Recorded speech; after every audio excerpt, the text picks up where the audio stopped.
না না না না না না না না না না না না না না না না ভিজেছি আমি বৃষ্টিতে অজানা কোনো সৃষ্টিতে ফিরে পেতে চায় মন তোমায় বারে বার খুঁজি তোমায় স্মৃতির পাতায় আনমনে স্বপ্ন ভরা ঘুম আসে অজানা কোনো উচ্ছ্বাসে ভেসে যেতে চায় মন আমার ভিন দেশে অশ্রু নদীর পথ বেয়ে নির্জনে না না না না না না না না না না না না না না না না na na na na na na na na na na na na na na na কিছু কিছু মানুষের কোনো ইন্ট্রোডাকশন প্রয়োজন হয় না, আর ঠিক এরকমই একজন মানুষ রুদ্রনীল চৌধুরী। নমস্কার, আমি শৈলী, আর আপনারা দেখছেন টাইম লাইনে তারকার আরও একটি পর্ব। রুদ্রনীল চৌধুরী এক উল্লেখযোগ্য নাম আমাদের কলকাতার, অর্থাৎ বাংলা চলচ্চিত্র এবং কমার্শিয়াল মিউজিক যারা করছেন তাদের মধ্যে একজন উজ্জ্বল ব্যক্তিত্ব। আজকে আমরা তাকে আমাদের সাথে পেয়ে নিজেদের সেটকে অনেকটাই ধন্য মনে করছি। আশা করি এই এপিসোডটা আপনাদেরও প্রচন্ড ভালো লাগবে। নমস্কার রুদ্রদা। নমস্কার। তোমাকে পেয়ে আজকে ভীষণ ভালো লাগছে, কত গল্প জমে আছে। এবং আমি চ্যানেল ভিশন চ্যানেলকে আমার তরফ থেকে অনেক ভালোবাসা জানাই। তার সাথে সাথে তোকে তো অবশ্যই, তুই আমার অত্যন্ত প্রিয় একজন শিল্পী এবং মানুষ তো বটেই। Thank you very much. আমি মানে একটা টাইম ছিল যখন আমি ভাবতাম যে আমি এই কাজগুলো করব, কিন্তু এগুলো মনেই থেকে যেত আর কি। মানে আজকে যখন জিনিসটা সত্যি সত্যি হচ্ছে, মানে আজকে চ্যানেল ভিশনে টাইম লাইনে তারকা একটা পডকাস্ট হচ্ছে, মানে তুমি পাশে বসে আছো, মানে গানটা গাইলে, মানে এটা একটা সাররিয়াল টাইপের লাগছে। মানে সত্যি এটা হচ্ছে, এটা আমার ধারণা এটা হচ্ছে। এবং আমারও ওই আশাটা একটা গুড ভাইব, পজিটিভ ভাইব দিচ্ছিস কিন্তু বেসিক্যালি তুই, কারণ তুই অসম্ভব একজন গান পাগল মানুষ, যেমন আমিও তাই।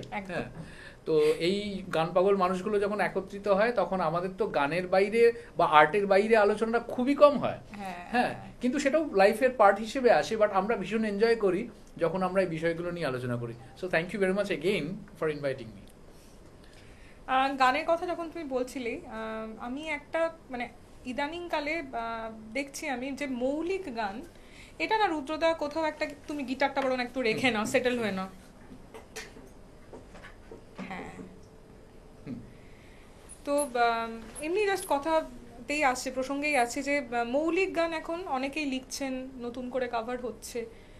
মৌলিক গান মাঝখানে কিন্তু খুব একটা তৈরি হচ্ছিল না। আচ্ছা, 70-80 দশকের যখন সিনেমার গানগুলো হতো বা মৌলিক গান হতো, সেগুলো না মানুষের মনে অদ্ভুতভাবে ছাপ ফেলতো।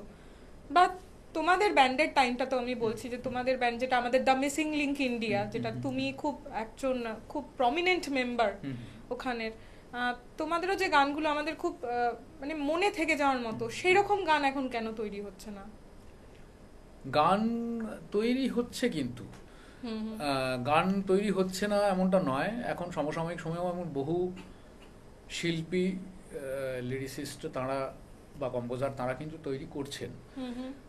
আমার ধারণা এটা একটা অদ্ভুত একটা সময়ের মধ্যে আমরা আছি, যেখানে আমাদের যে বিজনেস প্রোভাইডার যারা, হ্যাঁ, তারা আমাদের এন্টার সিচুয়েশনটাকে কন্ট্রোল করছেন।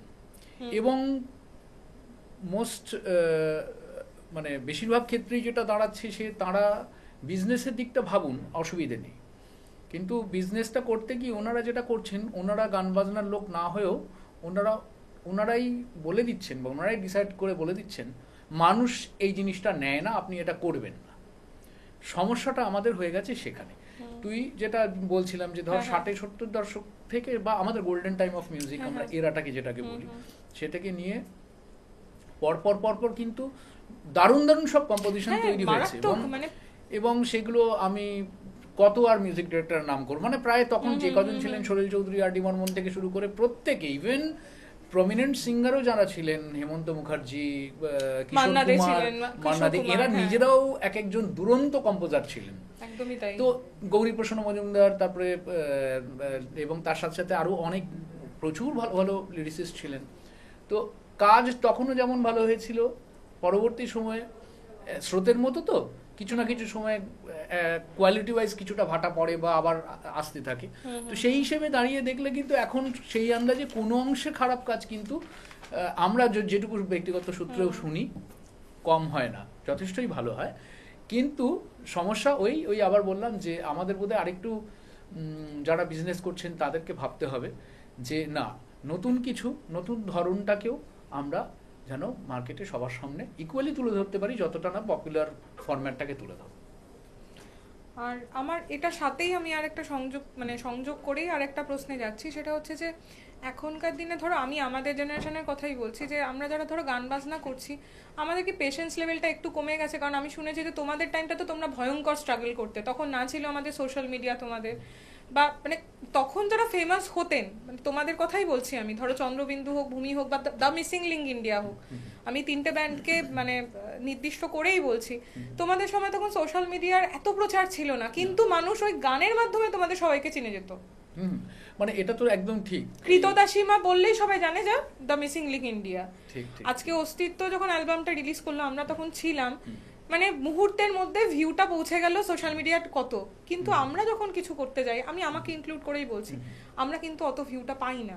তাহলে আমার মনে হয় যে আমাদের কি শেখার অভাব আছে, মানে এটা আমি ব্যক্তিগত স্তরে খুব ফিল করি। না মানে প্রশ্নটা কি তোর এটা যে আমরা যে জিনিসটা করছি সেটার ডিজিটাল ইনফ্লুয়েন্সটা কি, সেটা জিজ্ঞেস করছিস? না একদমই নয়। আমি বলতে চাইছি যে এখনকার দিনে আমাদের কাছে ফেম পাওয়াটা কি খুব সহজ হয়ে গেছে, কারণ তোমাদের টাইমটাতে আমি জানি যে তোমরা প্রচন্ড মানে সোশ্যাল মিডিয়ার এত দৌরাত্ম ছিল না।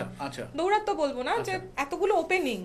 হ্যাঁ, মানে আমরা তখন যেভাবে গান বাজনাটা, ধর আমাদের 90 দশকের গোড়ার দিক থেকেই আমাদের গান বাজনার পথ চলা শুরু, এবং সে সময় তুই জানিস যে কবির সুমন তথা তখন সেই সময় সুমন চট্টোপাধ্যায়, তার হাত ধরে একটা অদ্ভুত পরিবর্তন এসেছিল বাংলা গানের জগতে, যেটা তার আগের দশকটা না খুব সেরকম মেমোরেবল কিছু কাটেনি। এমন নয় যে ভালো গান তৈরি হয়নি, হয়েছে, কিন্তু বা এই 90 দশকের গোড়া থেকে যে আবার একটা নতুন স্রোত আসা শুরু করলো, এটা কিন্তু ঠিক কথা। তখন সোশ্যাল মিডিয়ার এতটা দৌরাত্ম ছিল না, যদিও মডার্নাইজেশন হওয়া অলরেডি শুরু হচ্ছিল, কম্পিউটার আসছে, হ্যান ত্যানের এই বিষয়টা, কিন্তু আমরা না সত্যিই ভীষণ রিল্যাক্স ছিলাম। আমাদের কোথাও এই তাড়াটা ছিল না যে এক্ষুনি যেটা তৈরি করতে হবে কালকের মধ্যে সেটাকে হিট বানাতে হবে। হ্যাঁ, এই তাড়াটা ছিল না। মানে ধর আমরা দিনে সপ্তাহে আমরা 4 দিন করে রিহার্সালে বসছি, আমরা কিন্তু জানতাম না কবে শো পাবো। ব্যান্ড যখন প্রথম দিকে এগোচ্ছে, আমরা ওই আনন্দেই করছি, যতটা আমরা ভেতর থেকে গানটা তৈরি করার আনন্দে আছি, যতটা আমরা কম্পোজিশন তৈরি করার আনন্দে আছি, ততটা আনন্দেই কিন্তু আমরা এন্টায়ার রিহার্সালটা করছি। এটা প্রত্যেক আর্টিস্টের জীবনেই হয়েছে। এবার তখন যাদের মনে হয়েছে যে তারা তিনি পাবলিশ করতে চান, তো এখন ক্যাসেট কোম্পানির কাছে যেতে হতো, গিয়ে তাদেরকে শোনাতে হতো ডেমো, যে আপনারা দেখুন। এখন তো আমাদের প্রত্যেকের ইন্ডিভিজুয়াল প্ল্যাটফর্ম হয়ে গেছে। এখন ডিজিটালাইজেশন যুগে তুই একটা গান তৈরি করলে, তুই এক্ষুনি একটা কম্পোজিশন তৈরি করলি, কালকে চাইলে তুই ওটা কোনো একটা ডিজিটাল প্ল্যাটফর্মে তুই অটোমেটিক্যালি সেটাকে মেবি ফিউ বাক্স তোকে, তারপরে তুই ওটাকে আপলোড করে দিতে পারবি। So at the same time এটাও ঠিক যে তখন সেই অর্থে যেমন আমাদের মধ্যে কম্পিটিশনটা ছিল না বলে কোয়ালিটি ওয়াইজ আমরা অনেক কিছুই কি বলবো অ্যাচিভ করতে পেরেছি। এখন কিন্তু সেই তুলনায় কম্পিটিশন অনেক বেড়ে গেছে, তো জিনিসটা তো টাফ বটেই। কিন্তু আমার যেটা মনে হয়, তোর এই প্রসঙ্গতে প্রথম প্রশ্নটা এবং এই প্রশ্নটা মিলিয়েই আমি যেটা বলতে চাই সেটা হচ্ছে যে আমার কোথাও মনে হয় না লোকের, এই তুই খানিক আগেই বোধহয় কথাটা বলছিলিস যে সবার মধ্যে খুব একটা রাশ আছে, সাংঘাতিক দৌড়ানো। আমার একটা সাংঘাতিক তাড়া। আমি ধর আমার কাছে কেউ গিটার শিখতে আসছে, মোস্টলি আমি দেখেছি যারা অ্যাপ্রোচ করেন সেক্ষেত্রে অনেক মা বাবাও আছেন, তারা বলে ফেলেন আচ্ছা স্যার আমার ছেলে তাহলে মোটামুটি 3 মাসেই হ্যাঁ মোটামুটি দেখুন একটু যদি যদি যদি তো আমি বলছি এইটা তো সম্ভব নয়। আমার যে জিনিসটা আজকে আমি যেটুকু খুব সামান্য মাত্র বাজাতে পারি, কিন্তু সেইটুকু বাজাতেও কিন্তু আমার 25-30 বছর 35 বছর সময় লেগে গেল। তো এই বিশ্বাসটাকে রাখতে হবে। এবার প্লাস তার অধ্যাবসায়, তার প্র্যাকটিস যার যত বেশি হবে সেই আন্দাজে হবে। তো আমার মনে হয় যে হ্যাঁ অবশ্যই এই একটা জায়গায় দাঁড়িয়ে তোর সোশ্যাল মিডিয়ায় ইয়েতে যদি আমরা না যাই, নিজের কাজের প্রতি যদি ভরসাটা থাকে, তাহলে সেটা যে কোনো সময়ের জন্য কিন্তু আমার মনে হয় না খুব একটা শুধু তাড়াহুড়ো করলে চলবে না, দ্যাটস ইট। হ্যাঁ, আমাদের বড্ড তাড়া, এটা আমারও মনে হয়। মানে একটা গান করে সেটা কতক্ষণে রিলে কনভার্ট করে ওটা ছেড়ে দেবো, ঠিক ঠিক, কতক্ষণে কমেন্ট পাবো, এটা না সবাই এখন মনে হয় কম্পিটিশনটাতে নেমে গেছে আর কি। একদমই একদমই। মানে আমার এখন, আমি এখন মানে পরবর্তীতে যে প্রশ্নটা করব সব মানে এটা একটু প্রত্যেকটাই ট্রিকি, এটা একটুখানি খটোমটো লাগতেও পারে। সেটা হচ্ছে আমাদের বাংলা যেটা গানের জগৎ, বা সেটা কমার্শিয়ালি হোক বা সেটা ব্যক্তিগত, যেটা পার্সোনাল, অনেকে যেরকম ইউটিউব করে ছাড়েন, মানে আমাদের বেসিক্যালি গান বাজনা জায়গাটা আমাদের খুবই সীমিত কিন্তু। মানে এই মুহূর্তে আমি শুধুমাত্র আমাদের বাংলা গানের জগৎটা নিয়ে বলছি, সেখানে শিল্পী অনেক বেশি, ঠিক আছে। এবার মানে নিজের যে তোমার একটা চিন্তাধারা থাকে যে আমি এইভাবে এইভাবে এগুলোকে এক্সিকিউট করব, কখনো কখনো সেই চিন্তাধারার সাথে ইন্ডাস্ট্রির কাজকে নিয়ে কি কখনো সংঘাত হয়?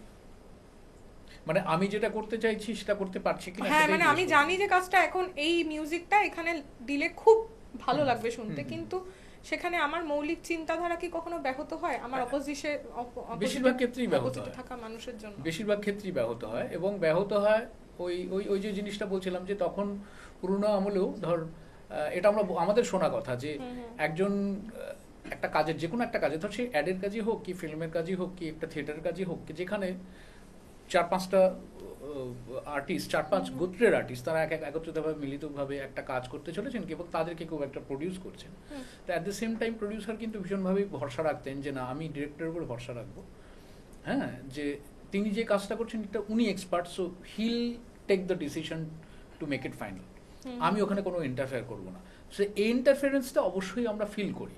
মানে ধরো আমি একটা এই মুহূর্তে দাঁড়িয়ে একটা জিনিস ক্রিয়েট করলাম, এখানেও আরেকটা কথা আছে যে এবার আমার কতটা এক্সপিরিয়েন্স সেটাও ম্যাটার করবে, কারণ আমার যদি এক্সপিরিয়েন্স কম হয় তো অবভিয়াসলি তখন আমাকে আমার যিনি ডিরেক্টর বা প্রডিউসার তিনি তার একটা মতো এক্সপিরিয়েন্স শেয়ার করবেন, কিন্তু সেটা বাদ দিলে মোস্টলি দেখেছি যে আমরা যেভাবে জিনিসগুলো চাই সেগুলো অনেকাংশেই হয়তো গৃহীত হয় না। তো সেটা ওই একদমই আবার বলছি যে আমাদের পুরোটাই বিজনেস আঙ্গিকে দেখা হয়, তো সেটা সেই ফর্মুলাতে চলে যায়, সে তো বটে। আমি একটা এবার ব্যক্তিগত প্রশ্ন করছি, সেটা হচ্ছে যে যখন ছোট ছিলে, ছোটবেলা থেকেই গানটাকে সাথে নিয়ে চলা, নাকি পরিবারেরও একটা প্রভাব ছিল তোমার গান বাজনার প্রতি ভালো লাগা, বা গান বাজনাটাকেই ধরে নিয়ে এগানো, এই ব্যাপারটার প্রতি? একটা সময় অবধি মানবি বাঙালি সমাজে প্রায় প্রত্যেকটা বাড়িতেই কিন্তু তানপুরা একটা বা অথবা একটা হারমোনিয়াম আর তবলা ছিল। আমারও ছোটবেলাটা ওরমভাবেই শুরু হয়েছে। আমার বাবা মা দুজনেই গান পাগল মানুষ আমাদের, এবং তাদের কিন্তু ছোটবেলা থেকে, তাদেরও ছোটবেলা থেকে যথারীতি ভালো চর্চা ছিল। আমার বাবা খুব সুন্দর গান গাইতেন, কিন্তু উনি এটাকে কোনোদিন প্রফেশন করেননি। আমার মাও তাই, আমার মাও দারুণ গান, কিন্তু আমি অনেকাংশেই আমার বাবার কাছ থেকে বেঁচে। আমার বেসিক্যালি আমার বেড়ে ওঠাটা কিন্তু তবলা শিখে, আমি বেসিক্যালি কিন্তু ভোকালিস্টও নই, সিঙ্গারও নই। আমি জানতে পারি সেটা হঠাৎ করে একদিন ক্লাস 5 না 6-এ হঠাৎ করে আমার একদিন গান পেলো। হ্যাঁ মানে গান, মানে হ্যাঁ গান পেলো, মানে আমি জানি আমি তো সারাদিন তেরেকেটে তাকে দিনে দিনে তাকে এইসব নিয়েই ভাবছি, মানে তবলার বোল নিয়েই ভাবি, আর গান শুনি ভালো লাগে যাচ্ছে। আমি যে কোনোদিন গাইতে পারি সেটাই তো আমি জানতাম না। তো সেদিন আমার হঠাৎ করে গান পেলো। আমি কি গাইছি? আমি এক যাযাবর, আমি এক যাযাবর, পৃথিবী আমাকে রানা, তারপরে গিয়ে যাচ্ছি ভূপেন হাজারিকার গান, কারণ তখন ওই সময়টা ফেসটা প্রচন্ড। এবার ওই হামিং করতে গিয়ে আমার মা বলছে, বাবু আরে তুই তো দারুণ গান করিস, জানতাম না তো, গানটা কর। মানে প্রচন্ড আমাকে এনকারেজ করলো। সে এমন এনকারেজ করলো, আমার জীবনের মধ্যে ক্লাস 6-এ আমি যদি খুব ভুল না করি, আমার স্কুলের কোনো একটা সোশ্যালে, কোনো একটা অনুষ্ঠানে দুখানা গান আমি গিয়েছিলাম। একটা গিয়েছিলাম রবীন্দ্রসঙ্গীত, জগতে আনন্দযজ্ঞে আমার নিমন্ত্রণ, আমার এখনো মনে আছে। আর আমি এক যাযাবর, বা হয়তো ভূপেন হাজারিকা অন্য গান একটা, এইটা আমার সঠিক এখনো স্মৃতিতে নেই। কিন্তু এইভাবে আমার শুরু, কিন্তু যে আমি নিজের ডিসকভারি, নিজের প্রতি যে আমি যে গান গাইতে পারি, তো সেটা দিয়ে। ইনফ্যাক্ট আমার মিসিং লিঙ্কের জার্নির প্রথম, মানে মিসিং লিঙ্ক তো অনেক পরে নামকরণ হয়েছে, তার আগে ব্যান্ডের অন্য নাম ছিল, আমি সেই দিকে যাচ্ছি না। কিন্তু শুরুতে কিন্তু আমি লিরিসিস্ট, কম্পোজার এবং সিঙ্গার ছিলাম। পরবর্তী সময়ে আমি গিটারিস্ট হয়েছি, তখন ভোকালিস্ট পাওয়া যাচ্ছিল বলে মনে হয়েছে যে একজন ভোকালিস্টকে ব্যান্ডে রিক্রুট করতে হবে, তো সেটাই হয়েছে। না, তুমি তো বেসিক্যালি ওখানে গাও, তো এটাও তো একটা হ্যাঁ আমি গাই, আমার মানে মূল স্রোতের গাওয়াটা খুব কমই হয়, বেসিক্যালি আমি ভোকাল হারমোনিজ আমি তোমার তো বাকি কাজগুলো অনেক বেশি থাকে, কারণ এক্স্যাক্টলি ওই আমরা যেটা তোমার হয় সাথে কাজ আমাদের করতে গিয়ে ব্যান্ড মানে দেখেছি। তো একটা ফ্যামিলি, ফ্যামিলি হ্যাঁ। সবাই যদি বাবা হয় তাহলে তো হবে না, কাউকে মায়ের কাকা দায়িত্ব জ্যাঠা। পালন করতে হবে, কেউ কেউ কাকা কাকা হবে, জ্যাঠা। জ্যাঠা হবে, কেউ বোন হবে, দিদি হবে। তো একটা ব্যান্ড মানে সেটাই তো, আমাকে ওই এমন একটা রোল নিতে হয়েছে যেটার জন্য আমি লিড সিঙ্গিংটা আমার খুব কম করা হয়, বাট অফকোর্স আমি এটা তো পারি। গান বাজানোর জন্য মানে যেহেতু এই তোমার গান মানে গান পাওয়ার গল্পটা আমরা শুনলাম এতক্ষণ ধরে, তো তোমার গান যখন তুমি গানটাকে ভালোবেসে বেসে মানে যখন ভেতরে ঢুকিয়ে নিলে গানটাকে, তখন তোমাকে মানে কার কার গায়কই ইন্সপায়ার করতো? 90 দশকে আমাদের সবাইকে সুমন চট্টোপাধ্যায় ইন্সপায়ার করে গেছেন, হুম। এবং তার আগে আমি কোনোদিন নিজে ভাবতে পারিনি একটা গান আমি তৈরি করব। মজার ব্যাপার হচ্ছে, খুব সুন্দর প্রশ্নটা করলি, যে আমার ওই সময় স্টাডি নিয়ে একটা প্রবলেম তৈরি হয় আমার স্টাডি ক্যারিয়ারে। তো তখন আমার দুই বন্ধু আমার খুব ক্লোজ হয়, তারা আমাকে, আমি ভীষণ মানে মানে মনমরা হয়ে গেছিলাম যে কি করব বুঝতে পারছি না, ক্যারিয়ার কি হয় হ্যান ত্যান ইত্যাদি।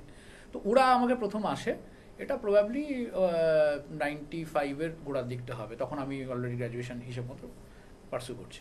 তো ওই সময় এসে আমাকে বলে যে আরে তুই তো একটা কোথায় তোর একজন আত্মীয় সূত্র ধরে, বন্ধুর সূত্র ধরে তুই একটা কি অ্যালবাম পেলি ওই বাংলাদেশের কোনো একটা ব্যান্ডের, তো মাইলস, ওটা আমাদের দারুণ লেগেছে, এই চল না আমরা এরকম করে একটা দল করি। এবার আমার না একটা অদ্ভুত তখন মানসিকতা ছিল, আমি এত ইন্ডিয়ান মিউজিকের প্রতি বা ইস্টার্ন মিউজিকের প্রতি আমার একটা আকর্ষণ ছিল, ওরও ওই ধরনের একটা লেভেলের গান কিছু একটা শুনলেই, কারণ আমার ছোটবেলা থেকে বড় হওয়াটা ওই ধরনের একটা আমার আপব্রিঙ্গিংটাই হয়েছে ওরকম। আমার মনে হচ্ছে ইস এত এত ওয়েস্টার্ন জিনিস হচ্ছে, এগুলো কি। কিন্তু কয়েকবার শোনার পরে আস্তে আস্তে না আমি ওটার প্রেমে পড়ে যাই। তো সেই হিসেবে ব্যান্ড করার তুই যদি আমাকে বলিস, তাহলে সেটা I was hugely inspired by Miles. আর ওই লিরিক লেখা বা ওই ধরনের জিনিসগুলো আমাকে ভীষণভাবে ইন্সপায়ার করতেন সুমন চট্টোপাধ্যায় টিল ডেট। মানে আমি এখন কোনো কিছু লিখলে আমার সবসময় মনে হয় উনি আমার পথপ্রদর্শক আর কি। হ্যাঁ, আমাকে উনি ইন্সপায়ার করেছেন লেখার জন্য, এবং আমার মতো অনেককেই করেছেন, সেটা তো একটু বটে। মিসিং লিংক ইন্ডিয়া আর ব্যান্ডে মাতরম, এটার গল্পটা একটু ছোট্ট করে বলো, মানে এটা সবাই শুনতে চাই আমরা। এটার একটা মজার গল্প আছে। তখন 2005 থেকে শুরু হয়েছিল ওই ইভেন্টটা, এবং হিউজলি ফেমাস ছিল। তো আমি আবার যে কোনো ধরনের রিয়েলিটি শোয়ে পার্টিসিপেট করার এগেনস্টে, কারণ আমার সামহাও তখন মনে হতো যে অনেক রকম পক্ষপাতদুষ্ট অনেক কিছু হয়, এটাও ব্যবসায়িক কারণেই হয়। তো তখন কি মানুষ কোনোদিন, মানে আমি বলতে চাইছি যে এখান থেকে ফিউচারে তো আমাকে স্ট্রাগল করতেই হবে, তাই না, আমাদেরকে স্ট্রাগল করতেই হবে। তো আমি এরকম একটা প্ল্যাটফর্ম থেকে কেন করবো, স্ট্রাগল করেই উঠবো। আমার এরকম ধরনের, এটা আমার ব্যক্তিগত অভিরুচি ছিল বা আমার ইয়ে ছিল। তো আমি পরের বছরে আমরা কিন্তু অলরেডি আমরা প্রফেশনাল শো করছি, আমরা এদিক ওদিক বিভিন্ন জায়গায় শো করছি, এবং যেহেতু করছি সেজন্য আমাদের তাগিদও ছিল না, আমার তাগিদ ছিল না যে কেন আবার একটা ইভেন্টে যাব, সেখানে গিয়ে আমাকে ইয়ে করতে হবে। তখন ওই একটা আরেকটা চ্যানেলে খুব বিখ্যাত সে সময় হয়েছিল, সেই তারা দেখাতো এবং হিউজলি পপুলার ছিল ওই শোটা। তো আমরা গেছিলাম আশা অডিওতে বেসিক্যালি একটা ডেমো জমা দিতে, যে আমাদের ডেমোটা রেডি এবং আমরা এবার অ্যালবাম অ্যাপ্রোচ করতে চাই, যে আপনারা আমাদেরকে পারমিশন দিন, বা যদি আমাদের এগ্রিমেন্ট হয়ে যায় then we can publish our second album, maybe second album. প্রথমটা 2004-এ ছিল। তো হ্যাঁ, তো এইবার আমাদের সাথে কথাবার্তা হয়ে গেছে, কথা হয়ে যাওয়ার পরে আমাদের যে আরেক রুদ্র, যে আমার জুনিয়র ব্যান্ডমেট, তো ও আমাকে বলে রুদ্রদা তুমি একটু যাও তো দেখি, তুমি একটু যাও, আমি আসছি, আমি ফাইনালি করে আসি। তো আমি বললাম দেখ ফর্ম টার্ম কিন্তু কিছু ফিল আপ করবি না, আমি বলে দিলাম এই যে তোদের মাথায় ঢুকেছে, আমি কিন্তু এসবে একদমই না না, তুমি সরি তোমার চিন্তা নেই, তুমি যাও নিচে যাও, তুমি গিয়ে একটু পান টান খাও, আমি আসছি। আমি বললাম আচ্ছা ঠিক আছে, নিচে আসি, যথারীতি আমি জানি আমি চলে এসেছি। 2 দিন পরেই বাড়িতে দেখি ফোন প্রতিদিন থেকে, যে আপনি রুদ্রনীল চৌধুরী? হ্যাঁ। বলে হ্যাঁ, আপনারা এরকম সিলেক্টেড হয়েছেন, আপনাদের সিডি দেওয়া ছিল, কংগ্রাচুলেশন, আপনারা অমুক দিন সমিতে চলে আসুন, সেদিন আমাদের প্রিলিমসের টেস্ট হচ্ছে। এবং আমার তো মাথায় হাত, আরে এটা কে করলো, আমি তখন বুঝে গেছি আমার প্রচন্ড রাগ হচ্ছিল। তারপরে যখন রিহার্সালে দেখা হয়েছে ওদেরকে গালিগালাজ করছি, কিন্তু আনন্দও হচ্ছে একটা, যে সিলেকশন তো হয়ে গেছে, আচ্ছা ঠিক আছে চল। তখন সবাই বলছে যে রুদ্রা যাই হোক আমাদের তো কিছুটা আমরা পপুলার, আমরা যদি ভালো করি তাহলে আমরা পপুলারিটি কিছুটা হলেও গেইন করবো। আমরা যদি সেই লজিকেই যাই, সো চ্যাম্পিয়ন হব ওইটা আমি ভুলে কোনোদিন এমনিও ভাবিনি। এখনো ওটা নিয়ে আমাদের ভোকালিস্ট অভিনন্দনের সাথে আমার হাসাহাসি হয় যে হি ওয়াজ দ্য অনলি ওয়ান যে প্রথম থেকে শেষ অব্দি বিলিভ করতো আমরাই চ্যাম্পিয়ন, আমরাই চ্যাম্পিয়ন, আমাদের যা কোয়ালিটি আছে তাতে আমরাই চ্যাম্পিয়ন। এটা একটা খুব মজার বিষয়। ওটা ম্যানিফেস্ট হয়ে গেছিল আসলে, অ্যাকচুয়ালি সত্যি ম্যানিফেস্ট। এবং সত্যি আমি তোকে বলি যে তার আগে তো আমরা বিভিন্ন জায়গায় শো করছি, এবং ওই সময় কিন্তু সত্যি মানুষের সেই আগ্রহটাও ছিল। নতুন গান হলে সবাই আগে শুধু নাচার গান শোনার জন্য আগ্রহ ছিল না, কিন্তু তখনও কিন্তু আমি দেখেছি, মানে আমরা যে সময় গান বাজনা শুরু করেছি সেই সময় কিন্তু পাড়ায় লোক বসে খুব স্লো স্লো গান গাইছি, সেটাও কিন্তু শুনছেন লোকে। তার মানে নতুন গান শোনার আগ্রহ কিন্তু মানুষের বরাবরই আছে। আমরাই এটাকে না তাড়াহুড়ো করিয়ে করিয়ে আমরা সেই জায়গাটাকে নষ্ট করেছি। বাট ওটাই বলছি যে ওই সময় দাঁড়িয়ে কিন্তু আমাদের কৃতদাসীমা, বৃষ্টি গানটা, হ্যাঁ, এগুলো কিন্তু ইনস্ট্যান্ট হিট ছিল। স্পেশালি যখন দারুণ ভালো লেগেছিল কৃতদাসী মায়ের মতো একটা কমপ্লেক্স হার্ড রক গানকে লোকজন রীতিমতো হাম করছে, গাইছে। এইটা আমাদের জীবনে আমরা ইনস্ট্যান্ট হিট কি জিনিস সেটা দেখেছি লাইফে। মিউজিশিয়ান মাত্রই একটি সংবেদনশীল মন থাকে, মানে সেটা আমার ভোকাল কর্ডটাও আমার কাছে আমার ইনস্ট্রুমেন্ট। সেখানে আমিও একটা ইনস্ট্রুমেন্টকে ধারণ করেই আমি গান বাজনা করছি। তো এই সংবেদনশীল মনটা না থাকলে আমার ব্যক্তিগতভাবে মনে হয় গান বাজনাটা করা যায় না। মানে খুব কমপ্লিকেটেড বা খুব খুব প্র্যাকটিক্যাল তো সবার হওয়া উচিত, কিন্তু খুব প্র্যাকটিক্যাল মাইন্ড মিউজিক জেনারেট করতে পারে কি? মানে একটা সংবেদনশীল মন যদি আমার না থাকে, আমি লিখবই বা আমার তো একটা ভাবের দরকার হবে, একটা ইন্সপিরেশনের দরকার, আমি কি করে করব? না, প্র্যাকটিক্যাল মাইন্ড কথাটার সাথে আমার খুব মানে আমি একটু কন্ট্রাডিক্ট করছি ওই একটা জায়গায়। প্র্যাকটিক্যাল মাইন্ড মানে কি আমরা কি এটা আমি ভুল বললাম খুব সম্ভবত, শব্দটা আমার চয়নে ভুল হয়েছে। মেকানিক্যাল মাইন্ড মানে মেকানিক্যাল, যে খুব মেকানিক্যালি জিনিসগুলোকে ভাবে যে আমি এটার পর এটা করব, এটার পর এটা করব। মজার ব্যাপার হচ্ছে এটাও খুব রিলেটিভ ওয়ার্ড। যে কেউ হয়তো, আমি এরকম মানুষকে তো খুব মানে অলমোস্ট দেখিনি, কিন্তু একজন মানুষকে শুনেছি বলতে, আচ্ছা তোমার কোন গানটা? গান আমার মোটেও ভালো লাগে না, আমি গান শুনি। আমি এরকম কয়েকজনের সাথে আমার সাক্ষাৎকার হয়েছে। এলাম ওই ফুলটা দেখো কি সুন্দর। না না না, ফুল, ইস আমার, আচ্ছা তোরা ফুল দেখে এরকম পাগলামি করিস কেন? বলে আচ্ছা তোরা আর্ট গ্যালারি কেন যাস? তার মানে দেখ, এক একটা মানুষের এক এক রকম অভিরুচি, কিন্তু প্রায় ধরে নেই 99% মানুষ সংবেদনশীলই। 99% মানুষই সংবেদনশীলই। তো সংবেদনশীলতা না থাকলে কোনো আর্ট ফর্ম পৃথিবীতে তৈরি হতোই না। হ্যাঁ, আমাদের তো বেসিক 3টে নিড ছাড়া বাকি তো সংবেদনশীলতার উপরেই বাকি এন্টায়ার জিনিসটা, গ্লোবালটা দাঁড়িয়ে আছে। সো আমার মনে হয় অবশ্যই তোর প্রশ্নটা ভীষণই যৌক্তিক একটা প্রশ্ন, যে একজন মিউজিশিয়ান হতে গেলে বা একজন আর্টিস্ট হতে গেলে ভালো মানুষ হওয়াটা ভীষণ যেমন দরকার, সংবেদনশীলতা ভালো মানুষের মধ্যেই থাকবে। ওটা জেনারেল ক্যারেক্টারিস্টিক, হতেই হবে। কারণ যে নিজেকে বুঝতে পারবে এবং অন্যের ইমোশনটা বুঝতে পারবে। এবং এই সংবেদনশীল শব্দটা কিন্তু ভীষণ বড়, কারণ এর মধ্যে কিন্তু পলিটিক্স জড়িয়ে আছে, এর মধ্যে সোশ্যালিজম জড়িয়ে আছে, এর মধ্যে সমস্ত কিছু জড়িয়ে আছে। তুই এক ছাতার তলায় একটা শব্দকে বললি, হুইচ ইজ ভেরি গুড। মানে আমি অবশ্যই অ্যাপ্রিসিয়েট করছি যে এটা দারুণ একটা প্রশ্ন, এবং তার উত্তর এটাই হওয়া উচিত যে আমরা আর্টিস্ট মাত্রই, সংবেদনশীলতা যার থাকবে না সে কখনো ভালো আর্টিস্ট হতে পারে না। তুমি তো প্রচুর বাংলা সিনেমায় তো ভালো মতোই কাজ করছো। তোমার বাংলা সিনেমাতে কার হাত ধরে বাংলা সিনেমায় আসা, মানে গান বাজনার জন্য, এবং সেই স্টোরিটা একটু যদি এখানে বলো। বাংলা সিনেমা আমার বেসিক্যালি ডেবিউ হয়েছিল 2011-তে, খুব যদি ভুল না করি আমার মনে হয় 2010-11 হবে। অনিন্দ্য চ্যাটার্জি অফ চন্দ্রবিন্দু, ওই অনিন্দ্যদার হাত ধরেই আসা। ওটা আমার প্রথম অ্যাজ আ মিউজিক প্রোগ্রামার, ওটাতে আমার হাতে খড়ি হয়, এবং অনিন্দ্যদা ওখানে প্রথম একজন মিউজিক ডিরেক্টর হিসেবে কাজ করেছিল। সো আমাদের দুজনেরই ডেবিউ ছিল ওটা।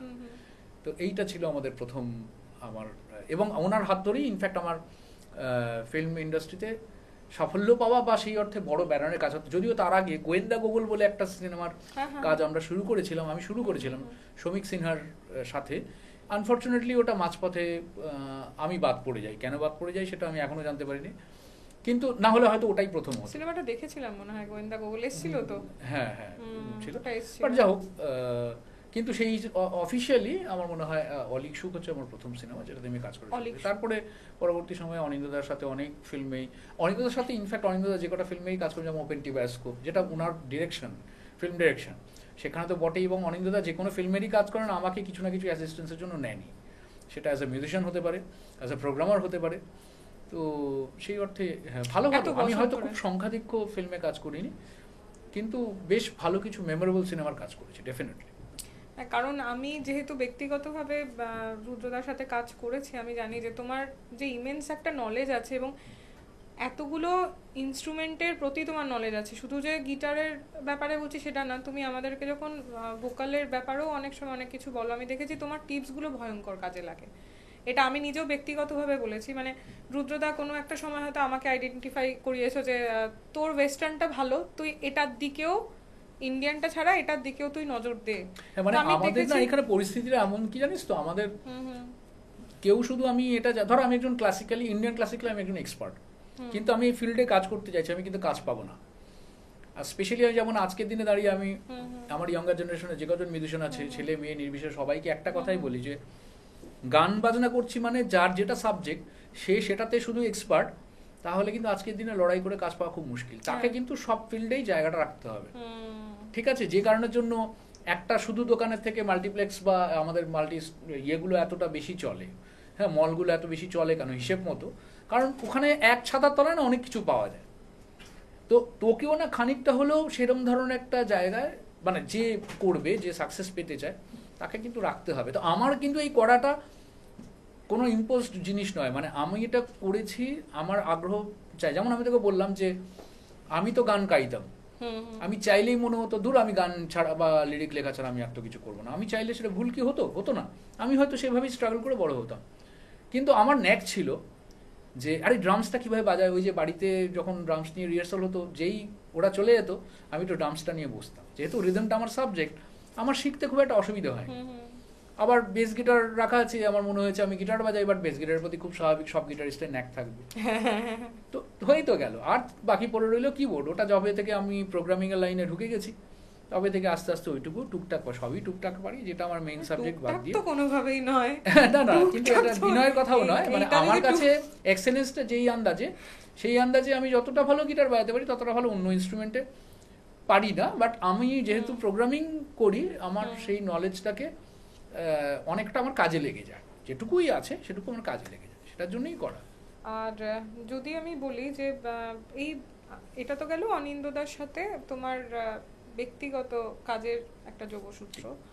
এইবার তোমাকে বলি, আমি দেখেছি যে তোমাকে বাকি যারা ব্যান্ডগুলো রয়েছে তোমরা খুব সুন্দর মিলেমিশে কাজ করো। মানে আমি দেখেছি যে যখন অস্তিত্ব গানটার মনে হয় শুটিং হচ্ছিল, আই গেস ওইখানে মনে হয় তিমিরদা মনে হয় ছিলেন। হ্যাঁ তিমিরদা ছিলেন মনে হয়, ওটা ভিডিওগ্রাফিটা মনে হয় উনি করছিলেন। তো আমার এটা খুব ভালো লেগেছিল যে আমরা বেসিক্যালি পৃথিবীতে আসি কে কাকে মানে কিভাবে ডাউন করব, কে কার, একটা মানুষ একটা কাজ করছে, তুমি অ্যাপ্রিশিয়েট করতে না পারো, তোমার ভালো না লাগতেই পারে। আমি গান করছি, আমার গান মানুষের ভালো নাও লাগতে পারে, সবার অনেকের ভালো লাগতে পারে, কারুর না লাগতে পারে। আমি তাহলে নির্লিপ্ত হয়ে বসে থাকি, আমি তাকে কেন বারবার গিয়ে পোক করবো বা হ্যামার করব? আমি আমার নিজের জগৎ নিয়ে থাকি। কারণ আমি যেইটুকু টাইম আমরা সবাই এসেছি বা কাজ করে আনন্দ করে বাঁচা যায়। মানে আমার তোমাদের এই ভিডিও শুটিংটা দেখে, মানে যখন ইউটিউবেও দেখেছি বা বড় পর্দাতে দেখেছি, আমার দেখে মনে হচ্ছিল বারে কি সুন্দর ব্যান্ডগুলো মানে নিজের নিজের জায়গায় সবাই প্রতিষ্ঠিত, কিন্তু কি সুন্দর একটা বন্ধুত্বপূর্ণ। অ্যাবসলিউটলি। এবং এইটার জন্য আমরা যে কারণের জন্য সম্পৃক্ত অস্তিত্ব অ্যালবামটা বেরোনোর পর থেকে মিসিং লিঙ্ক আরো বেশি ক্লোজ হয়েছে ফকিরার সাথে। ফকিরা এখন দারুণ একটা জায়গায় বিলং করছে এন্টায়ার ইন্ডাস্ট্রিতে। এবং তিমির বিশ্বাস তো সবাই জানে, আমি ওর সম্পর্কে নতুন করে কি বলবো, ভীষণই ট্যালেন্টেড একজন মানুষ। তারও সেই চাওয়া পাওয়া সবকিছু আমারই মতো আর কি। মানে আমরা তো প্রায় একই কন্টেম্পোরারি, আমরা সেই 2006 থেকে একই প্ল্যাটফর্ম থেকে আমরা উঠে এসেছি। তো আমাদের রক্তে কিন্তু ওই জেদ আর শেখার একটা আগ্রহের মারাত্মক একটা জায়গা আছে, তো ভীষণভাবে মেলে। এবং আজকে ও যেই জায়গাটা যেভাবে আমাদেরকে হেল্প করেছে, কারণ ও যে প্ল্যাটফর্মে যতটা জায়গায় ও নিজেকে উন্নীত করতে পেরেছে, সেইখানে দাঁড়িয়ে অনেকেই চাইলে তারা হাত তো বাড়াবেই না, উল্টে হয়তো আরো ঠেলা মেরে ফেলে দেবে। সেটাই বললাম। তো সেই জায়গাটায় দাঁড়িয়ে এই ফ্র্যাটার্নিটিটা দেখানো নয়, এটা করে দেখানো, এটা একটা বড়, নিঃসন্দেহে বড় পাওয়া আমাদের মিসিং লিঙ্কের জন্য। হ্যাঁ, তো এবং টিল ডেট মানে আমরা একসাথে বিভিন্ন রকম কাজকর্ম, শুধু ওটা কেন, ওটা ছাড়াও আমরা আরো অনেক রকমের কম্পোজিশন করছি, সবকিছু করছি একসাথে, এবং আমার মনে হয় এটা কিন্তু থাকা উচিত। মানে এটা থাকলেই কিন্তু ইন্ডাস্ট্রির ভালো হবে। আমি বলছি যে তোর একটা কোনো জিনিস অসুবিধা হচ্ছে, বা তোর একটা ধর তুই একটা নতুন জিনিসই করেছিস, যেই আমি দেখলাম তুই করেছিস, আমার এই আগ্রহটাই থাকা উচিত ওটাকে আরো কি করে এনরিচ করা যায়। যদি না ওটা ফাইনাল প্রোডাক্ট হয় তাহলে এনরিচ করা যায়। আমি তোকে বলবো এই শৈলী শোন না এটা কর, ওটা করলে দিব, তুই আমার কাছে চলে আয় তো, আমি তোকে এইখানটা এই জায়গাটাতে আমি তোকে হেল্প করে দিচ্ছি। এই অ্যাপ্রোচটা যদি না থাকে, হ্যাঁ, খালি যদি ওই টিপিক্যাল ওই ধরনের কুটকাচালি করার বা পিএনপিসি করার টেন্ডেন্সি থাকে, তাহলে আমার মনে হয় বাংলা গানের মানে কোনো আর্টেরই কোনো উপকার তো হয়, আলটিমেটলি আর্টটা ধ্বংস হচ্ছে, আর্টটা ধ্বংস হয়ে যাবে না। এবং আর্টটা ধ্বংস মানে আমি তোকে যদি ধ্বংস করতে, আমারও কিন্তু আর্টটা ধ্বংস হচ্ছে। ওই যে আবার এগেইন যে সংবেদনশীল হতে হবে আমাদের সবাইকে, সংবেদনশীল না হলে, একসাথে মিলেমিশে না কাজ করলে কিন্তু কোনো কাজই সম্ভব নয়, সেটাই কোনো কাজ সম্ভব না, অ্যাবসলিউটলি। আর এটাও ঠিক যে বন্ধুত্ব করাটা যতটা সহজ, ওটাকে মেনটেন করে নিয়ে যাওয়া দুটো মানুষকেই সেরকম সমভাবাপন্ন না হলেও সেটা অবশ্যই অবশ্যই, এবং খুব ব্যক্তিগত স্তর থেকে খুব ভালো না বাসলে আমার মনে হয় সব মানুষ কিন্তু এভাবে এগিয়ে আসে না। প্যাশনটা তখনই আসে, প্যাশন শুধু নিজের সাবজেক্টের প্রতি আসে না, অন্য ভালো জিনিসের প্রতিও আসে। দেবজ্যোতি মিশ্র স্যারের সাথে কাজ করার অভিজ্ঞতা? দেবুদা মানে আমার অলমোস্ট একজন শিক্ষক সম মানুষ, এবং এটা আমার কাছে যে কোনো মিউজিশিয়ানের কাছে এটা একটা খুব বড় স্বপ্নের মতোই, যেরকম বড় মাপের একজন মিউজিক ডিরেক্টরের সাথে কাজ করতে পারে। তো আমার একটা সৌভাগ্য হয়েছিল 2015-16-তে কোনো একটা অ্যাডের কাজের সূত্র ধরে যে আমি প্রোগ্রামিং করতে পারি প্লাস গিটারটা বাজাই, তো ওনাদের অ্যাডিশনাল প্রোগ্রামারেরও দরকার ছিল। সেই সূত্র ধরে আমাদেরই আরেক বন্ধুর হাত ধরে, যেমন বললাম ও ভীষণ সমভাবাপন্ন মানুষ, চিন্তা ভাবনা, তো ও থাকতে পারেনি বলে আমাকে বলেছিল যে রুটো তুমি গিয়ে করে দেবে কাজটা। এই আমার জার্নিটা শুরু। দেবুদা ভীষণ ভালোভাবে মনে রাখতে পারেন, উনি আমাকে দেখে প্রথমেই বলেছিলেন, আরে তুই তো সেই রুদ্রনীল মিসিং লিঙ্কে তোরা এসেছিস, তোরা দারুণ করেছিলিস, সে অনেক গল্প। তারপরে এই কাজ করা শুরু। অ্যামাজন অভিযান ছিল বোধহয় প্রবাবলি আমাদের প্রথম ছবি, যেখানে এটা বাদ দিয়েও ময়ূরাক্ষী, পরবর্তী সময় অনেক বড় বড় ছবিতে আমি ওনার মানে আমি ওনাকে সঙ্গ দিতে পেরেছি, এবং বিভিন্নভাবে, মানে কখনো গিটার বাজিয়ে, তো কখনো প্রোগ্রামিং করে, কখনো এন্টায়ার ব্যাকগ্রাউন্ড মিউজিকের স্কোরের একটা পার্ট হয়ে থেকেছি। তো বিভিন্নভাবে আমরা কাজ করি, এবং প্রচুর অ্যাড জিঙ্গলের কাজ করেছি আমি মেনশনালি। তো এইগুলো তো হয়েছে। এই সম্পূর্ণ আলোচনাটা থেকে যেটুকু আমি এত বছর ধরে আমি তো উপলব্ধি করছি, আর এই সম্পূর্ণ এই আলোচনাটা থেকে এটা তো খুব স্পষ্ট, একজন আর্টিস্টের ভার্সেটাইল হওয়া এবং কাজটা কাজের মতো জানাটা খুব জরুরি। না হলেই সমস্যা, কারণ আমি উপর থেকে ভাষা জানাটা আর ভেতর থেকে সম্পূর্ণ কাজটা জেনে কাজটা করাটা, তখন একটা আর্টিস্টের আই গেস ডিমান্ডটা ক্রিয়েট হয়।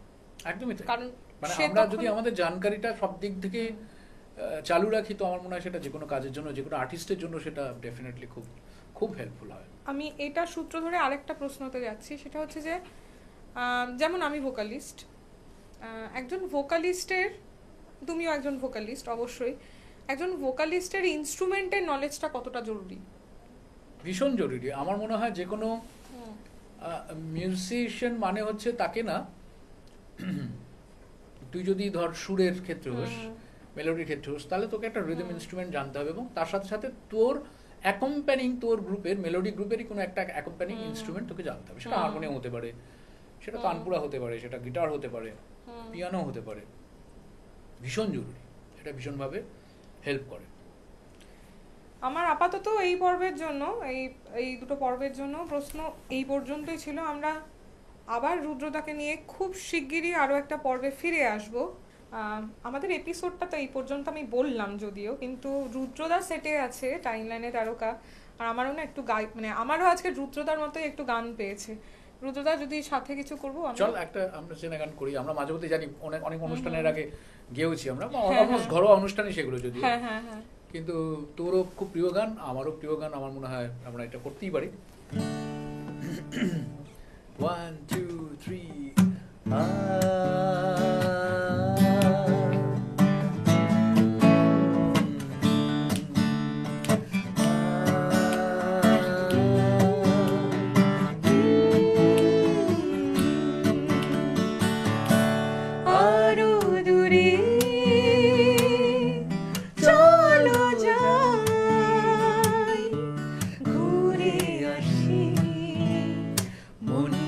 কাছাকাছি তুমি আছো, আমি আছি পাশাপাশি ঘুরে আসি আরো দূরে চলো